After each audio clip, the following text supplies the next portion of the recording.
Hey everybody, thanks for watching. And before we get into the video, apologies to everybody who tried to purchase the Never Pay Again membership. I know it was a huge issue with the links.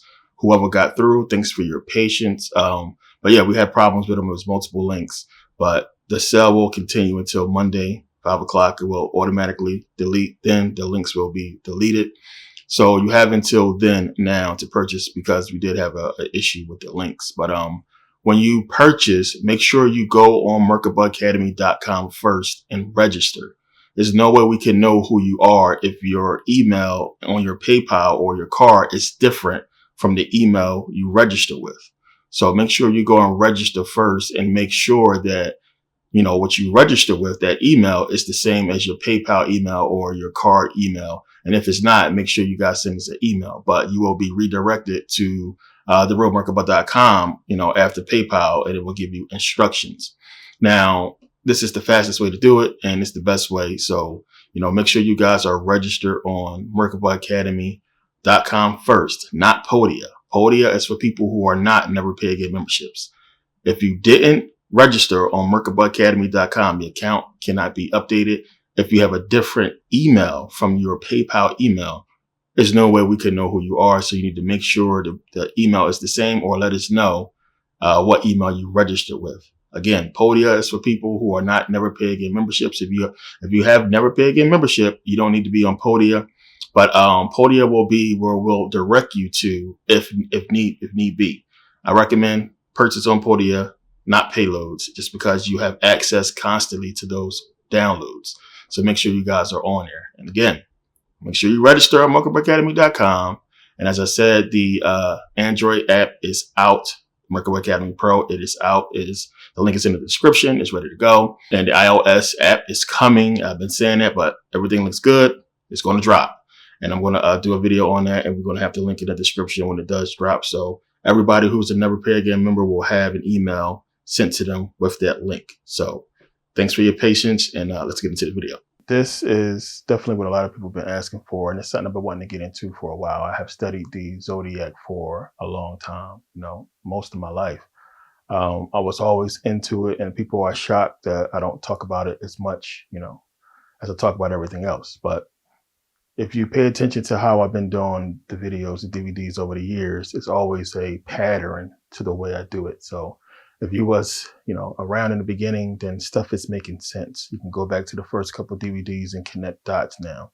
So I do things in steps, and then you'll see when we get into this video, into this series, you'll see how everything adds up and why we had to wait to this point to get to this, because it's a lot of prerequisite information you must know for this to make sense. Now, a lot of you are already into astrology, you're into the Zodiac, and that's one of the reasons why we are here, because a lot of your understanding on it is wrong. And I know, you know, it's going to make more sense now, you know, in this video, the way I put it out, because you have to look at a lot of things. And one of the things you got to look at, the biggest connection, is the fact that the Zodiac, astrology as we see it today, in some ways is not like how it used to be. And I mean that as far as, you know, tarot card readings and people looking at the horoscope every day. That wasn't what it was for in ancient times. So, you know, we're going to start out by getting into that and understanding the ancient way, which is the real way.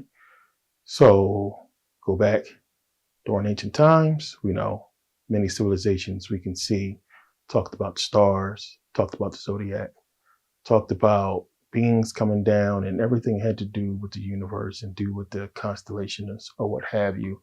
And it's something that we can't ignore, you know, when we go and look. So we see the Indians, the Native Americans, was really obsessed with constellations, namely the Pleiades, and the ancient Egyptians as well. And a lot of things was done based upon, these star signs and the zodiac all over the world. We find it, different cultures, different countries, different animals. So we know when we see something like that, it has to be something to it. So just like we find pyramids all around the world, we find the zodiac all around the world. So it's something that we can't ignore. And we have to look at, what that's about. So we know today, everybody gets into horoscopes. Everybody wants to know how to feel today, what to do today, what their future is going to be, so on and so forth. And you got to be thinking to yourself, how is it that these people can know, certain things? And a lot of times you read your horoscope and it's bang on. And sometimes you read it and it's like, that's not me. And we have to understand, how does that work? Like, really think about it. How would that be possible for somebody to look at a chart or look at the constellations and determine your mood or what you should do with your life? Like, how does that connect? How does that equate? So this is what we're going to get into in this video, to understand like how you make that connection between what they call the heavenly bodies and our earthly bodies, our actual bodies. Like, how does that equate? How does that connection work? And it's one of those things to where, you're going to have a lot of people who don't believe in it. These same people don't believe in the Bible, and it's vice versa. You have people who are Christians who religiously, go to their horoscope and want to know their horoscope, and they play the lottery and so on and so forth. But, most conscious people who are not at that level stay away from it, because there's a bit of spookism to it, to astrology and whatever. How does this correspond? But when you go and look, it was an essential part, huge part throughout history that just stopped really recently when things started to become more technological. And as we started to grow out of the religious age into this new, political, technological age. And as I said, as I talked about before, stuff when the church was coming up was done away with. The old ways was done away with. So anybody that was an alchemist, anybody that was a real philosopher, they was considered, witches or warlocks. And there was people being burnt for being smart or just making a point about the stars or planets. So we had this going on. But when you go back to medieval times, they had this practice to where there was a law that you could not operate or perform certain procedures on a person if you didn't first check with the moon. You had to check for the position of the moon before they would let you operate on the patient, because it was really important back then. And as you'll see in this video, there was a big connection between, religion and astrology back then that a lot of people don't understand. So you couldn't even, give medicine at certain times without checking on the moon. This was a law. It's one of these things they swept under the rug. So this whole thing has to do with medical astrology, and the ancient Egyptians is where you'll find this talked about the most. And we know the Greeks and the Romans would piggyback on it. You can find it in Persia, and the Arabs actually use it as well. So medical astrology. And medical astrology is really based on the four humors. And you'll understand what I call the humors in a second. So you have the four humors, right? So the four humors would be blood.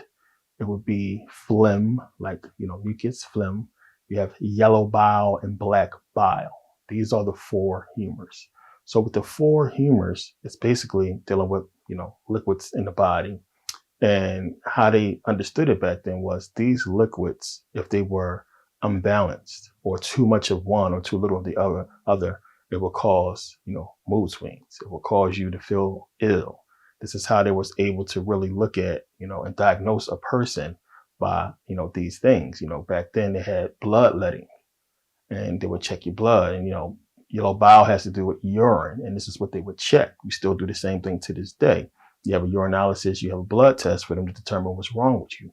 But this is what they was doing way back then, medieval times. This was, law that you had to do it this way and check with the moon, because the moon played a pivotal role in whether or not they could figure out what was wrong with you and how to fix the problem.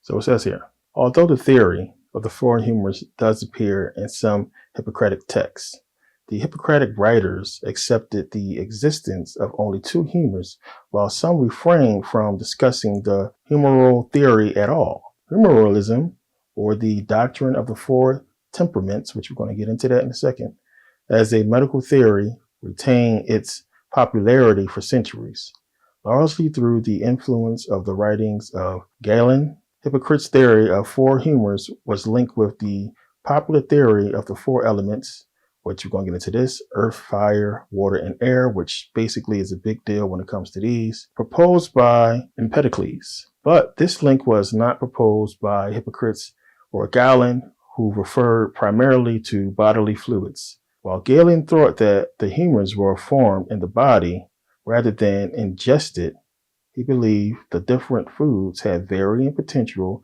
to act upon the body to produce different humors.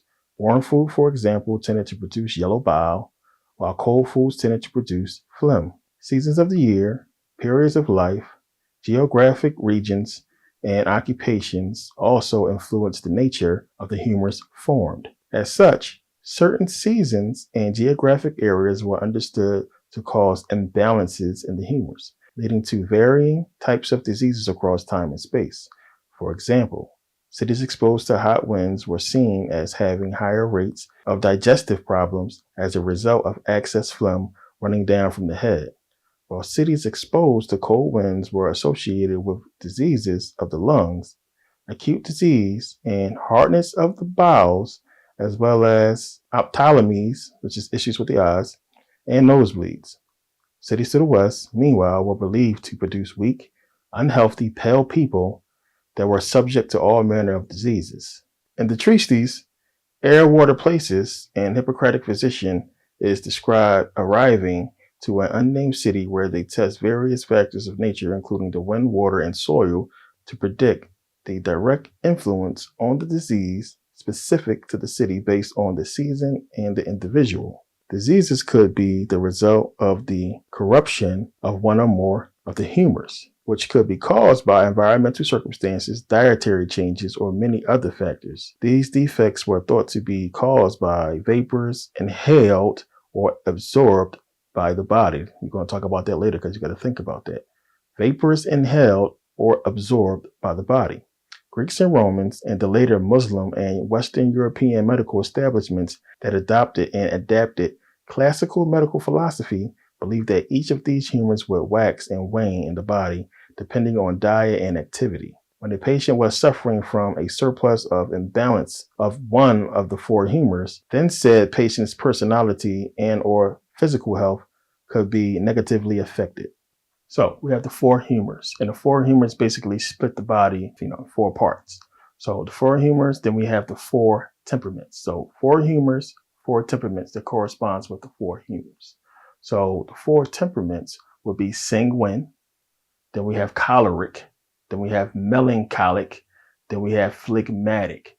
So basically you have, too much blood, you will have, sanguine. And this would basically deal with emotions. So the four temperaments would deal with your emotions. So we always say, you got a crazy temper, your temper.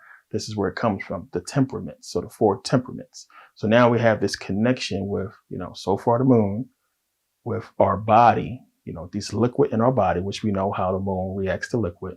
And then now we have these emotions. So you got, the four humors, and now we have the four temperaments. And then when you have, let's say, too much blood, you have this, sanguine effect, which deals with basically, and not all the effects are bad effects. Understand there's a lot more, but we won't get into the basic ones. So sanguine would basically deal with you being, optimistic in a bad situation. You're not crazy. You're not, too up, too down. You're optimistic and you're positive, right? So we have choleric. And choleric will basically deal with you being, irritated, being in a bad mood. And you have with melancholic, basically is sadness and depression.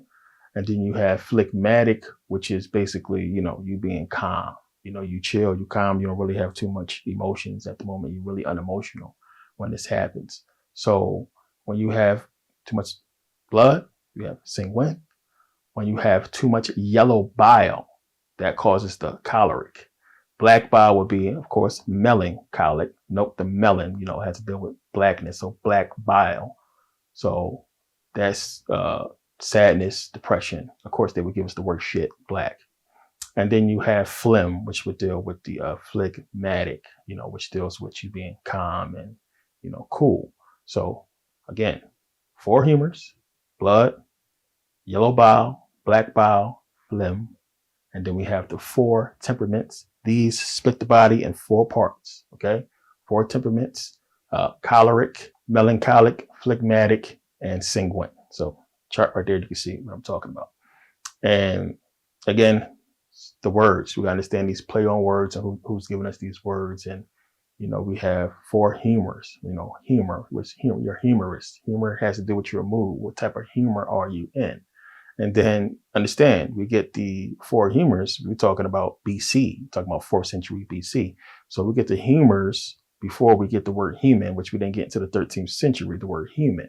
So understand where they got that human from, even though we know hue is like a color. But remember, we talked about yellow bile, black bile, it's colors. We're talking about a time where they're trying to put all this stuff together, and words is just bouncing off each other. And when we start tracing words back, you'll see where a lot of them came from. And of course, this stuff will be Greek. So we have the 4 humors and we have the 4 temperaments, and they split the body into 4 parts. These 4 parts also correspond to, 4 elements: earth, wind, fire, and water. So these also correspond with the zodiac, which we'll get into more in a second. So you have this, 4 temperaments, 4 elements, 4 humors, the zodiac, and this would basically give us the zodiac man, which this video is basically about the zodiac body. So when you go back in medieval times, this was something that was, it was known. It was something everybody used, understanding the zodiac man. So this is where we get, Jesus on the cross of the zodiac. It comes from this. And it's one of the things that if you was around at that time, you would just know. You would be able to make that connection quickly if you was a person that was into astrology and understanding the body in little esoteric circles. These are the people who started to come out when the Bible was introduced, and it was preaching it, and these people was coming out and saying, no, this is astrology, this is that. And these are the people they was killing off, and why they basically just came out and said, well, if you know about astrology, if you know about alchemy and so on and so forth, it's witchcraft, demon worship, because they was making these connections and understanding what this stuff was about. So you have, they show the zodiac man on the cross of the zodiac. Jesus was shown the same way. There are too many medieval pictures, paintings of Jesus on the zodiac, as you can see here. He's the sun. Look around him. You have Jesus, you have the zodiac around him, because they understood what he represents and that he's basically you, the zodiac man. So much to this. Jesus is you, the zodiac man. I talked about how Jesus is your consciousness. God is your all-powerful subconscious. You represent the 12 signs of the zodiac, which are the disciples, which is all of the signs, which is all of us, basically. So this is something, as I said, everybody knew about. They all knew. They all understood what this stuff represented and how it was. The church and astrology back then was connected because, as I said, it was a law for you to understand the moon's position in order for you to practice medicine. You had to know certain things about the body, and you had to understand these things about the zodiac. So the church and the zodiac went hand in hand, and it's, clear when you look at a lot of the medieval churches that stand today. The entryway, when you walk in, they call it the portal. When you walk in, you see the little archway where it's a lot of zodiac carvings there. So it says here, I'm just going to skip down here, and it says, of the zodiac in this religious imagination is echoed by at least 50 extant ecclesiastical buildings featuring exterior sculpted zodiac signs built between 1050 and 1500 across Western Europe. 39 cathedrals, basilicas, abbeys, and churches feature zodiacal sculptures on one or more portals, the majority from 12th century France. Despite the pervasive presence of this motif in medieval art, only about 10% of these zodiac portals have been studied extensively, particularly in relation to one another. This elite 10% of zodiac portals connected with wealthy urban or Monastic centers, overseen by a powerful group of clergy and aristocrats, represent only an oblique keyhole glimpse of this popular image cycle. It is only by taking a comprehensive stance, including relatively minor churches, that a new understanding emerges, specifically a deeper relationship between architecture, zodiac signs, and church portals. Prefaced by the wide scope of the motif and its role in church decorations, it is beneficial to re-examine even the most studied zodiac portals. This study will therefore present new interpretations of zodiac portals by carefully defining medieval astrology and reimagining the zodiac in its medieval context with a clear view of astronomy, processions, and viewership. So it's a clear connection between the zodiac and Christianity, the church or what have you. We understand the moon worship with Islam, the sun worship with Christianity. You can look at the Pope, the hats, the signs, the symbol. It's talking about the sun. The sun and the moon is everything. You can't have one without the other. When you go back during, ancient Egyptian times, any ancient civilization, the sun and the moon is everything. But the Bible is giving you so many hints, as to, I gave you guys examples before about God being the sun and so many different times they pointed out in the Bible. But if you remember, with Jesus is born, the first sign. What's the first sign of the zodiac? Will be Virgo, the virgin. So we have Jesus coming into the world, virgin, virgin birth, Virgo, right? So what does it say in Revelations? In Revelations is talking about him coming back as the Lion of Judah, the lion. What is the last zodiacal symbol? It's Leo, the lion. So Jesus is supposed to come back as the lion, and he's supposed to bring the kingdom of heaven with him and be this Lion of Judah and come back and, so on and so forth. Now remember, Jesus is talking to Nicodemus, and he's telling Nicodemus about, you can see the kingdom of heaven when you're born again. And Nicodemus is like, what you mean born again? I gotta, go back in the womb to be born again. How does that work? Understand. So it's giving you reincarnation. So he's giving you that whole cycle of life and death, birth, rebirth. It's the same situation. So you have Jesus coming in as the Virgo from the Virgin Mary, and then coming back. It's talk about him basically being reincarnated. Jesus is you. So the whole thing about, hey, you're going to come again. Jesus is going to return. You're going to return. And the zodiac plays a big part in all of this. I've talked about reincarnation a lot in a lot of my videos. It's giving you that you're going to return. And that's what it is. That's basically what it's talking about. It's not no place you're going to go in heaven or anything like that. It's clearly telling you what heaven is. Heaven is the woman's womb. That's where you're going to come back through the birth canal. How water breaks and then she gives birth to you. So we got into this whole thing. But understand how the zodiac plays a part in that when it's trying to give you those hints. Virgo, first sign, Jesus coming back, which will be the end times, the end of the zodiac. Leo the lion. Okay. So of course, we got to think about this whole thing and how the moon will actually affect us, bodily, like how it would affect us, our moods. So we understand basically anywhere you live in the world, the lowest level would be sea level, right? So if the moon way up there can affect the tides, the currents, or what have you, then us living in our, apartment on the second floor or fifth floor, basically being closer to it, we would be affected. It's just something that sounds crazy and spooky because we ain't really taught about this, but we understand the effects the moon have, and we understand about mood swings. We understand with women how that works with period, and the whole thing with when your girl's on her period run. So this is one of the reasons why they give us the werewolf, and it's a full moon. It's like a werewolf is going to come out and this dude's going to be crazy or what have you. This werewolf is going to chase you around and kill you. And this is where this stuff comes from. The tide of the moon basically turning the tides or what have you. So it will all depend on the phases of the moon. So how we are affected by the moon would depend on the moon phases. So we got a bunch of moon phases as you can see here. And this basically deals with how much light is going to be shining on the moon. And that will determine how much of the moon we'll see, whether it be, crescent moon or quarter moon or half moon or full moon and, so on and so forth. Really depends on how much sunlight reflects off of it.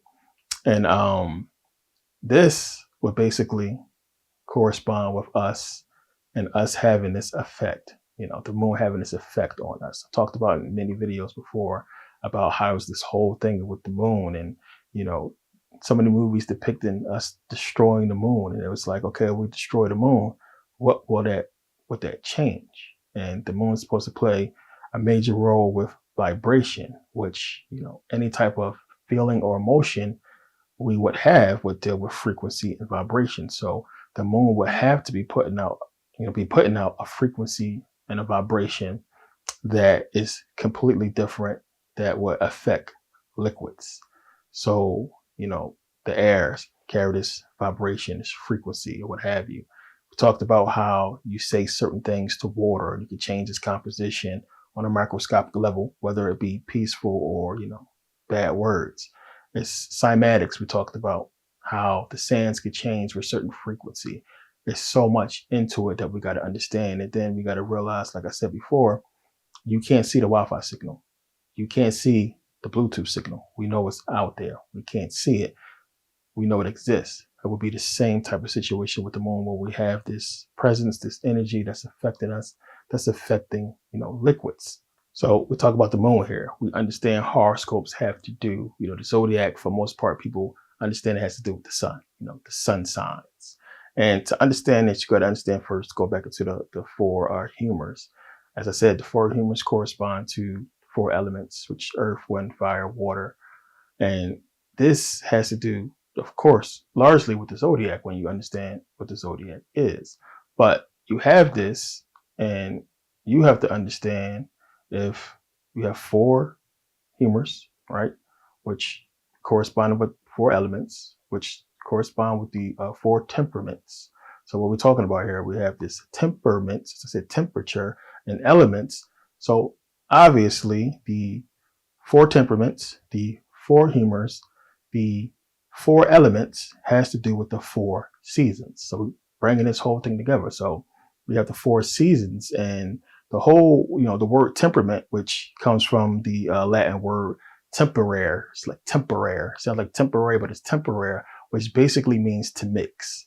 So what does that mean? So when they giving us the temperaments, these temperaments are mixtures, and these mixtures of the temperaments give us seasons. So these seasons corresponds with, our moods, or, the humors or the temperaments. So the four humors, blood, phlegm, yellow bile, black bile. So blood would be hot and wet. That equals spring. Yellow bile would be hot and dry, which equals summer. Black bile would be cold and dry, which equals fall. And phlegm would be cold and wet, which equals winter. And as we already know, temperature, the weather, the seasons affect your mood. Different times of the year affect your mood. It's just stuff they don't tell us, so we don't understand how much it affects us. So it says here, seasonal forecast, your skin will be drier. The most common response to fall's return is drier skin. Many of us find ourselves reapplying lip balm more frequently, and maybe even using a stronger moisturizer. This can be attributed to the decreasing temperature and humidity, which forces the skin to work harder to maintain hydration. According to dermatologists, the skin thrives most in consistent conditions. This means that every seasonal shift and change in weather acts like a shock to the system, disrupting the typical chemical balance of our skin and causing dryness and sometimes severe acne. Another consequence of seasonal change that many people experience is increased weight. Like many other mammals, humans are known to store fat during the winter months. On a scientific level, this is due to the fact that during the seasonal change between late summer and early fall, our bodies increase their insulin resistance. This causes our livers to increase fat production so that we can store fat in our tissues and be better prepared for the winter. The best way to combat fat buildup is through diet and exercise. Aerobic exercise like swimming and running is especially effective at stimulating the metabolism and burning calories, shining a bright light on seasonal affective disorder. Unfortunately, the changing of the seasons can have even more serious repercussions than dry skin and weight gain. For example, seasonal affective disorder, or SAD, can cause major depressive episodes, usually beginning in late fall or early winter. The Journal Archives for General Psychiatry found that SAD causes individuals to secrete the hormone melatonin for longer periods during winter nights than during summer nights. This implies that SAD drives people to sleep more during the winter, even when their bodies are fully rested. Similarly, the Journal of Psychosomatic Research published a study in which participants slept nearly 3 hours more each day in October than any other time of the year. They linked the result of this study to the fact that hypersomnia, the medical term for excessive daytime sleepiness, sometimes occurs when the air starts to crisp up as it does in fall. Depressive episodes and excessive amounts of sleep can severely impact one's daily function and inhibit our ability to accomplish essential tasks. For this reason, it is important to remain attentive to changes in your general well-being during winter months. If you feel you have SAD, speak to your doctor about using a light therapy box. It's important to be sure that the light therapy approach will help your condition and not negatively affect any other disorders. So we look at it. We got these 4 humors, and these 4 humors split our body into 4 parts. We have these 4 temperaments that basically deals with these 4 humors, that deals with our mood. This is all being basically triggered by the moon. And you can say the sun as well, because without the sun shining on the moon, we don't get what we get. But there's also the elemental part of it, where we have, the 4 elements, what corresponds with the 4 temperaments and the 4 humors. So the zodiac, finally, we get into the actual zodiac. And the zodiac, of course, 12 signs. And then the zodiac makes up these 4 elements. So the 4 elements basically get 3 star signs each, which will give us the 12 signs of the zodiac. And then when you look at where these signs correspond to, of course, you get it. We have earth signs, we have air signs, we have water signs, and, fire signs.